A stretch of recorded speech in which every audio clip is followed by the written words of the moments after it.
আমি advocate MH Rahman, Goalpokhar থানা থেকে ধরমপুর টু গ্রাম পঞ্চায়েতের চূড়াগুঠি এলাকায়। আর আমাদের এলাকার গতকাল সন্ধ্যাবেলা থেকে একটা ছেলেকে খুঁজে পাওয়া যাচ্ছে না।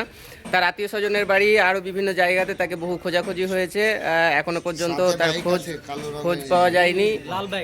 যতটা আমরা জানতে পারছি যে তার সাথে একটা কালো বাইক, লাল বাইক, তার সাথে একটা লাল বাইক ছিল, সুপার স্প্লেন্ডার একটা বাইক ছিল। সেই বাইক নিয়েই বাইকটাকেও খুঁজে পাওয়া যাচ্ছে না এবং ছেলেটাকেও খুঁজে পাওয়া যাচ্ছে না। তার বাড়ির লোক খুবই আতঙ্কিত এবং খুবই ভয়ের মধ্যে রয়েছে।